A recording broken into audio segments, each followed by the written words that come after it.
Hello friends, ಮತ್ತೊಮ್ಮೆ ತಮಗೆಲ್ಲರಿಗೂ ನನ್ನ ಚಾನಲ್ಗೆ ಸುಸ್ವಾಗತ. ಈ ದಿನ ನಾವು 7ನೇ ತರಗತಿಯ ಗಣಿತ ಪ್ರಕಾಶ, ಇದು ಹೊಸ ಒಂದು ಪಠ್ಯಪುಸ್ತಕವಾಗಿದೆ. ಇದರೊಳಗಡೆ ಮೊದಲನೇ ಚಾಪ್ಟರ್ ಆಗಿರುವಂತಹ ನಮ್ಮ ಸುತ್ತಲಿನ ದೊಡ್ಡ ಸಂಖ್ಯೆಗಳು ಅಲ್ವಾ, ಈ ಒಂದು ಪಾಠಕ್ಕೆ ಸಂಬಂಧಪಟ್ಟಂತಹ ನೆಕ್ಸ್ಟ್ ವಿಡಿಯೋನ ನೋಡೋಣ. ನನ್ನ ಹಿಂದಿನ ವಿಡಿಯೋಸ್ಗಳು ಬೇಕು ಅಂತಂದ್ರೆ ಡಿಸ್ಕ್ರಿಪ್ಷನ್ ಬಾಕ್ಸಲ್ಲಿ ಪ್ಲೇ ಲಿಸ್ಟ್ ಇದೆ, ಅದನ್ನು ಹೋಗಿ ಚೆಕ್ ಮಾಡಿ. ಪೇಜ್ ನಂಬರ್ 6ರವರೆಗೆ ನಾವು ಸಾಲ್ವ್ ಮಾಡಿದ್ವಿ ಎಲ್ಲದನ್ನು. ಸೊ 7ರವರೆಗೂ ಸಾಲ್ವ್ ಮಾಡಿದ್ವಿ, ಕಂಡು ಹಿಡಿದ್ವಿ. ಅದಾದ್ಮೇಲೆ ನೆಕ್ಸ್ಟ್ ನೋಡೋಣ, ಕ್ರಿಯಾಶೀಲ ಚಿಟ್ಟಿಯಲ್ಲಿ ನಿಮಗಾಗಿ ಕೆಲವು ಪ್ರಶ್ನೆಗಳಿವೆ. ಸೊ ನೆಕ್ಸ್ಟ್ ಕಂಡುಹಿಡಿಯಲು ಹೋಗೋಕ್ಕಿಂತ ಮುಂಚೆ ಇಲ್ಲೊಂದು ಸ್ವಲ್ಪ ಡಿಸ್ಕ್ರಿಪ್ಷನ್ ಇದೆ, ಅದು ವೆರಿ ಇಂಪಾರ್ಟೆಂಟ್, ನೋಡ್ಕೊಳ್ಳಿ. ನೀವು ಸರಿಯಾಗಿ 30 ಬಾರಿಯಷ್ಟೇ ಗುಂಡಿಗಳನ್ನು ಒತ್ತಬೇಕು. ನೀವು ಮಾಡಬಹುದಾದ 3 ಅಂಕಿಯ ಅತಿ ದೊಡ್ಡ ಸಂಖ್ಯೆ ಯಾವುದು?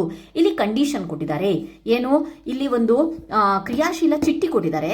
ಈ ಚಿಟ್ಟಿಯಲ್ಲಿ ಇಷ್ಟೇ ಬಾರಿ ಬಟನ್ಸ್ಗಳನ್ನು ಒತ್ತಬೇಕು ಅಂತ ಹೇಳಿಬಿಟ್ಟು ಕಂಡೀಷನ್ ಅನ್ನ ಕೊಟ್ಟಿದ್ದಾರೆ. ಅಂದ್ರೆ 30 ಬಾರಿ ಬಟನ್ಸ್ ಅನ್ನ ಒತ್ತಬೇಕು. ನೀವು ಮಾಡಬಹುದಾದ 3 ಅಂಕಿಯ ಅತಿ ದೊಡ್ಡ ಸಂಖ್ಯೆ ಯಾವುದು ಅಂತ ಹೇಳಿಬಿಟ್ಟು ಕೊಟ್ಟಿದ್ದಾರೆ. ಸೊ ಫಾರ್ ಎಕ್ಸಾಂಪಲ್ ನಾನಿಲ್ಲಿ ಏನು ತಗೊಂತೀನಪ್ಪ ಅಂತ ಅಂದ್ರೆ, ಇಲ್ಲಿ ನೋಡಿ, 3 ಅಂಕಿಯ ಅತಿ ದೊಡ್ಡ ಸಂಖ್ಯೆ ಯಾವುದು? ನಮಗೆ ಗೊತ್ತಿದೆ 999 ಅಲ್ವಾ, 999. ಸೊ ಅದು ಎಷ್ಟು ಕ್ಲಿಕ್ಸ್ಗಳಲ್ಲಿ ಮಾಡೋಕ್ಕಾಗತ್ತೆ ಅಂತ ಹೇಳ್ಬಿಟ್ಟು ನೋಡೋಣ. 903 ಅಂಕಿಯ ಅತಿ ದೊಡ್ಡ ಸಂಖ್ಯೆ ನಮಗೆ ಗೊತ್ತಿರೋ ಹಾಗೆ 999 ಅಲ್ವಾ. ಸೊ ಇದನ್ನ ಎಷ್ಟು ಸಲ ಬಟನ್ ಅನ್ನು ಒತ್ತಬಹುದು ಅಂತಂದ್ರೆ, ನಾನು 100ರ ಬಟನ್ 9 ಸಲ ಒತ್ತುತ್ತೀನಿ. ನೆಕ್ಸ್ಟ್ 10ರ ಬಟನ್ ಅನ್ನು 9 ಸಲ ಒತ್ತುತ್ತೀನಿ. ನಾವು ಹಿಂದಿನ ಒಂದು ವಿಡಿಯೋಸಲ್ಲಿ ನಾವು ಯಾವ ರೀತಿಯಾಗಿ ಬರೀಬಹುದು ಅಂತ ಹೇಳ್ಬಿಟ್ಟು ತೋರಿಸಿದ್ದೀನಿ ನಾನು. ಸೊ 1ರ ಬಟನ್ ಅನ್ನು 9, ಟೋಟಲ್ ಎಷ್ಟು ಸಲ ಆಯಿತು? ಇಲ್ಲಿ 9 ಒತ್ತಿದ್ದೀನಿ, ಇಲ್ಲಿ 9 ಒತ್ತಿದ್ದೀನಿ, ಇಲ್ಲಿ 9, 9, 18, 9, 27 ಸಲ ಗುಂಡಿಯನ್ನು ಒತ್ತಿದ್ದೀನಿ, 27 ಬಾರಿ ಒತ್ತಿದ್ದೀನಿ. ಅವ್ರೇನು ಕಂಡೀಷನ್ ಕೊಟ್ಟಿದ್ದಾರೆ? 30 ಬಾರಿ ಒತ್ತಬೇಕಂತೆ. 30 ಬಾರಿ ಒತ್ತಿ ನೀವು ಇಷ್ಟಂತೂ ಈಸಿಯಾಗಿ ಕೊಟ್ಟಿರಲ್ಲ ಅಲ್ವಾ. ಸೊ ಹಾಗಾಗ್ಬಿಟ್ಟು 30 ಬಾರಿ ಗುಂಡಿಯನ್ನು ಒತ್ತಿ ನಾವು 3 ಅಂಕಿಯ ಯಾವ ಸಂಖ್ಯೆಯನ್ನು ಮಾಡಬಹುದು ಅಂದರೆ, ಉದಾಹರಣೆಗೆ ನಾನು ಇನ್ನೊಂದು ಹೇಳ್ತೀನಿ. 9 ಬಾರಿ 100ರ ಬಟನ್ ಒತ್ತುತ್ತೀನಿ. 8 ಬಾರಿ ಕಡಿಮೆ ಮಾಡಬೇಕಲ್ವಾ, ಸಾರಿ ಇದನ್ನು ಜಾಸ್ತಿ ಮಾಡಬೇಕಲ್ವಾ.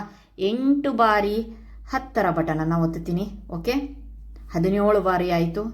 ಇನ್ನು 13 ಬಾರಿ ಉಳಿತು. 13 ಬಾರಿ 1ನೇ ಬಟನನ್ನು ಒತ್ತುತ್ತೀನಿ. ಸೊ ನೋಡಿ, 9, 8, 17, 13, 30 ಬಾರಿ ಆಯಿತು. ಸೊ ಸಂಖ್ಯೆ ಯಾವುದು ಬಂತು? 9. ಇದನ್ನೆಲ್ಲ ಆ್ಯಡ್ ಮಾಡಬೇಕು. 8 100 ಅಂತ ಅಂದರೆ 13 ಅಂತ ಅಂದರೆ ಇಲ್ಲಿ 993 ಬಂತು. ಹಾಗಾದರೆ ಇವ್ರು ಕೇಳಿರೋ ಕ್ವಶನ್ಗೆ ನೀವು ಮಾಡಬಹುದಾದ 3 ಅಂಕಿಯ ಅತಿ ದೊಡ್ಡ ಸಂಖ್ಯೆ ಯಾವುದಪ್ಪ ಅಂತ ಅಂದರೆ, ಅದುವೇ 993 ಅತಿ ದೊಡ್ಡ ಸಂಖ್ಯೆಯಾಗಿದೆ. 30 ಬಾರಿ ಗುಂಡಿಗಳನ್ನು ಒತ್ತಿ ಮಾಡಬಹುದಾದಂತಹ 3 ಅಂಕಿಯ ಅತಿ ದೊಡ್ಡ ಸಂಖ್ಯೆ ಎಷ್ಟು? 999 ಸ್ಟೇಟ್ಮೆಂಟಲ್ಲಿ ಬರುತ್ತೆ. ನೆಕ್ಸ್ಟ್ ಕ್ವಶನ್ ಕಂಟಿನ್ಯೂ ಆಗಿದೆ. ನೀವು ಮಾಡಬಹುದಾದ 3 ಅಂಕಿಯ ಅತಿ ಚಿಕ್ಕ ಸಂಖ್ಯೆ ಯಾವುದು ಅಂತ. ಇಲ್ಲೂ ಅಷ್ಟೇ 30 ಬಟನ್ಸೇ ಆಗಬೇಕಂತೆ. ಸೊ ನಾವಿಲ್ಲಿ ಅತಿ ಚಿಕ್ಕ ಸಂಖ್ಯೆ ಯಾವುದು ಅಂತ ಹೇಳ್ಬಿಟ್ಟು ನೋಡೋಣ. ಅತಿ ಚಿಕ್ಕ ಸಂಖ್ಯೆ ಯಾವುದು? 3 ಅಂಕಿಯ ಅತಿ ಚಿಕ್ಕ ಸಂಖ್ಯೆ 100 ಅಲ್ವಾ. ಸೊ 100ನ್ನು ನಾನು ಮಾಡೋಣ ಯಾವ ರೀತಿಯಾಗಿ ಡೈರೆಕ್ಟಾಗಿ ವಿಸ್ತರಿಸಿ ಬರೆದಾಗ 1 × 100 ಅಂತ ಅಂದರೆ, ಇಲ್ಲಿ ಒಂದೇ ಒಂದ್ಸಲಿ ಬಟನ್ ಒತ್ತಿದ್ವಿ, 30 ಬಾರಿ ಬಟನ್ ಆಗಬೇಕಂತೆ. ಸೊ ಅದನ್ನು ಯಾವ ರೀತಿಯಾಗಿ ಮಾಡೋಣ ಅಂತಂದರೆ, 8 ಬಾರಿ 10ನ್ನು ಒತ್ತೋಣ. ಇನ್ನು ಉಳಿದಿದ್ದು 30ರಲ್ಲಿ 8ನ್ನು ಕಳೆದ್ರೆ 22 ಅಲ್ಲ, 22 ಬಾರಿ ಬಟನ್ 1ನ್ನು ಒತ್ತೋಣ. ಇದು 85, ಇದು 22 ಆಯಿತು. ನಮಗೆ ಎಷ್ಟು ಸಿಕ್ತು? 102 ನಂಬರ್ ಸಿಕ್ತು. 102 ನಂಬರ್ ಸಿಕ್ತು. ಅದು 30 ಬಾರಿ ಬಟನನ್ನು ಒತ್ತೋದ್ರಿಂದ. ಓಕೆ, ಸೊ ಅರ್ಥ ಆಗಿದೆ ಅಂದ್ಕೊಂಡಿದ್ದೀನಿ. ಸೊ ಮತ್ತೊಮ್ಮೆ ಹೇಳ್ತಾ ಇದ್ದೀನಿ. ಸೊ ಹೇಗಾದರೂ ಮಾಡಿ ಅವರು 30 ಬಾರಿ ಅಂತ ಕಂಡೀಷನ್ ಹಾಕಿದ್ದಾರೆ. ಸೊ ನಾವು 30 ಬಾರಿ 102 ಬಿಟ್ಟರೆ ಮತ್ತೆ ಯಾವುದೂ ಆಗೋದಿಲ್ಲ. ಓಕೆ, ನೆಕ್ಸ್ಟ್ ನೋಡೋಣ. ನೆಕ್ಸ್ಟ್ ಕ್ವಶನ್, 997ನ್ನು 25 ಬಾರಿ ಗುಂಡಿ ಒತ್ತುವುದರಿಂದ ಮಾಡಬಹುದು ಅಂತ ಹೇಳ್ತಿದ್ದಾನೆ. 25 ಬಾರಿ ಗುಂಡಿ ಒತ್ತನ್ನು ಮಾಡಬಹುದು ಅಂತ. ಓಕೆ, ನೆಕ್ಸ್ಟ್ ಹೇಗೆ ಅಂತಂದರೆ, 997 ಇಲ್ಲಿ ನಾನು 900ನ್ನು ಒತ್ತುತ್ತೀನಿ. ಇಲ್ಲಿ 9 9 7 1 18 18 1 7 25. ಓಕೆ, 25 ಬಾರಿ ಒತ್ತಿ ಇದನ್ನು ಮಾಡಿದೆ.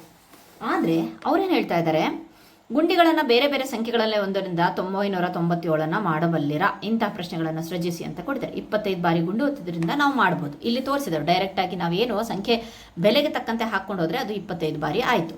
Okay fine. ಹಾಗಾದ್ರೆ ಇನ್ನೂ ಬೇರೆ ಬೇರೆ ರೀತಿಯಾಗಿ ಗುಂಡಿ ಒತ್ತೋದ್ರಿಂದ ಅದು 997? ಹೌದು ಅಲ್ಲ, ಅವಾಗಲೇ ನಾವು ಲಾಸ್ಟ್ ಟೈಮ್ ನೋಡಿದ್ವಲ್ಲ 997ನ 2 ವಿಧದಲ್ಲಿ ಮಾಡೋದು ಯಾವ ರೀತಿಯಾಗಿ ಅಂತ ಹೇಳಿ ನೋಡಿದ್ಬಿಟ್ವಿ. ಎಷ್ಟು? 9ನ್ನು 100ನ್ನು 9 ಸಲ ಒತ್ತೋಣ, ನೆಕ್ಸ್ಟ್ 10ನ್ನು 8 ಸಲ ಒತ್ತೋಣ, ನೆಕ್ಸ್ಟ್ ಈಗ ಉಳಿದಿದ್ದು 17 ಉಳಿತು. ಒಂದನ್ನು 17 ಬಾರಿ ಒತ್ತಾಗಲೂ ಸಹ ನಮಗೆ 980, 17. ಸೊ ಲಾಸ್ಟಿಗೆ ನನಗೆ 997. ಇಲ್ಲಿ ಚೇಂಜ್ ಆಯಿತು, ಕ್ಲಿಕ್ಸ್ ಚೇಂಜ್ ಆಯಿತು. ಬಟನ್ ಒತ್ತೋ ಪ್ರಕ್ರಿಯೆ ಇದೆಯಲ್ಲ, ಎಷ್ಟು ಸಲ ಆಯಿತು? 34 ಬಾರಿ. 25 ಬಾರಿ ಒತ್ತಿದ್ರು 997 ಬಂತು. 34 ಬಾರಿನೂ ಬೇರೆ ಬೇರೆ ವಿಧದಲ್ಲಿ ಒತ್ತಿದ್ರು ಸಹ 997 ಬಂತು ಅಂತ ನಾ ಹೇಳ್ದೆ. ಕ್ರಮಬದ್ಧವಾದ ಸಿಪ್ಪಿ, ಇಲ್ಲೊಂದು ವಿಭಿನ್ನ ರೀತಿಯ ಒಂದು ಕ್ಯಾಲ್ಕುಲೇಟರ್ ಇದೆ. ಅದರೊಳಗಡೆ 1, 10 ಇದೇ ರೀತಿಯಾಗಿ ನಂಬರ್ಸ್ ಇದೆ. ಸೊ ಅವುಗಳನ್ನು ಸಾಧ್ಯವಾದಷ್ಟು ಕನಿಷ್ಠವಾಗಿ ಬಳಸಲು. ಕನಿಷ್ಠ ಈಗ 997ನ 25 ಬಾರಿ ಒತ್ತಿದ್ರು ಸಹ 997 ಕನಿಷ್ಠ ಆಯ್ತಿದು.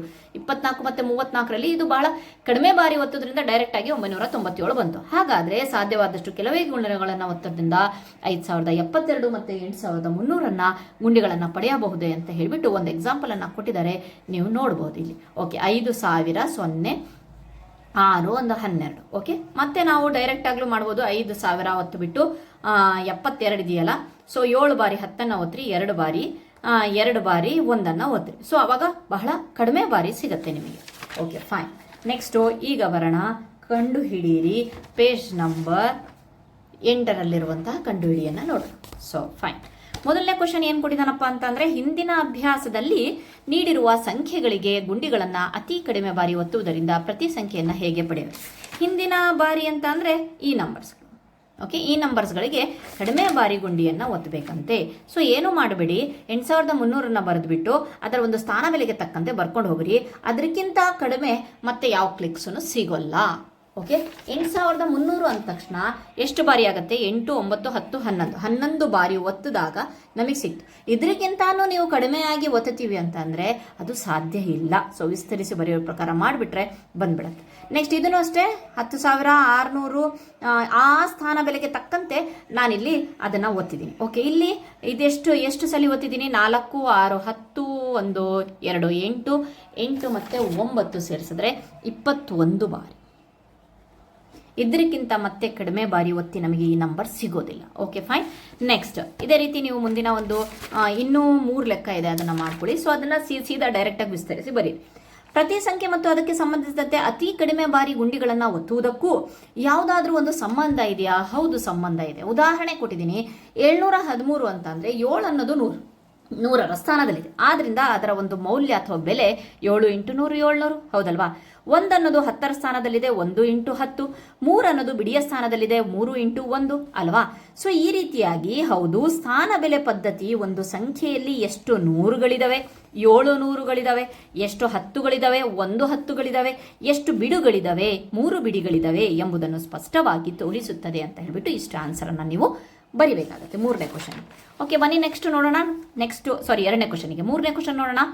ಅತಿ ಕಡಿಮೆ ಸಂಖ್ಯೆಯಲ್ಲಿ ಗುಂಡಿಗಳನ್ನು ಒತ್ತುವುದನ್ನು ನೀವು ಗಮನಿಸಿದ್ದಲ್ಲಿ ಆ ಸಂಖ್ಯೆಗಳಿಗೆ ಭಾರತೀಯ ಸ್ಥಾನ ಬೆಲೆಯ ಕ್ರಮವನ್ನು ಬರೆಯಿರಿ. ಇದು ಏಕೆ ಹೀಗೆ ಎಂಬುದನ್ನು ಆಲೋಚಿಸಿ ಅಂತ ಕೊಟ್ಟಿದ್ದಾರೆ. ಸೊ ಬನ್ನಿ, ಅದಕ್ಕೇನಪ್ಪಾ ಅಂತಂದ್ರೆ, ಬೆಲೆ ಪದ್ಧತಿಯಲ್ಲಿರುವ ಅಂಕೆಗಳ ಸ್ಥಾನವೇ ಆ ಸಂಖ್ಯೆಯ ಮೌಲ್ಯವನ್ನು ನಿರ್ಧರಿಸುತ್ತೆ. ಹೌದಲ್ವಾ?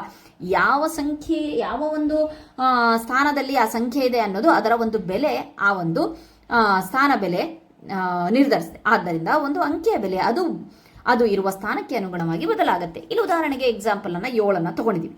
7 ಅನ್ನೋದು 100ರ ಸ್ಥಾನದಲ್ಲಿದೆ, ಅದಕ್ಕೆ ಅದು ಎಷ್ಟಾಯ್ತು? 700 ಆಯ್ತು. ಇಲ್ಲಿ ಬೆಲೆ 700 ಆಯ್ತು. ಅದೇ 7 10ರ ಸ್ಥಾನದಲ್ಲಿದೆ, ಆವಾಗ ಬೆಲೆ 70 ಆಯ್ತು.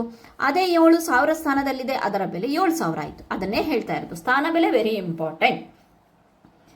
ಪ್ಲಸ್ 1000 ಬಟನ್ ಅನ್ನು ಒತ್ತಿದಾಗ ನಮಗೆ 1000ದ ಅಂಕೆ ಸಿಗುತ್ತೆ. ಪ್ಲಸ್ 100ರ ಬಟನ್ ಒತ್ತಿದಾಗ 100ರ ಅಂಕೆ ಸಿಗುತ್ತೆ. ಪ್ಲಸ್ 10 ಬಟನ್ ಒತ್ತಿದಾಗ 10ರ ಸಂಖ್ಯೆ. ಅದೇ ರೀತಿ 1ನ ಬಟನ್ ಅನ್ನು ಒತ್ತಿದ್ರೆ ಅದು ಬಿಡಿಯ ಅಂಕೆ ತೋರಿಸುತ್ತೆ. ಆದ್ದರಿಂದ ಪ್ರತಿಯೊಂದು ಅಂಕೆಯು ನೀವು ಆ ಮೌಲ್ಯದ ಬಟನ್ ಅನ್ನು ಎಷ್ಟು ಬಾರಿ ಒತ್ತಿದ್ದೀರಿ ಅನ್ನೋದನ್ನು ಸೂಚಿಸುತ್ತೆ. Okay fine. ನೆಕ್ಸ್ಟ್ ಇದಿಷ್ಟು ಸಹ 3ನೇ ಪ್ರಶ್ನೆಗೆ ಉತ್ತರ ಆಯಿತು. ಸೊ ನೆಕ್ಸ್ಟ್ ನೋಡೋಣ ನಾವು ನೆಕ್ಸ್ಟ್ ವಿಡಿಯೋದಲ್ಲಿ ನಾವು ಕೋಟಿಗಳು ಮತ್ತು ಕೋಟಿಗಳಷ್ಟು ಅನ್ನೋದನ್ನ ನೋಡೋಣ. Thank you friends.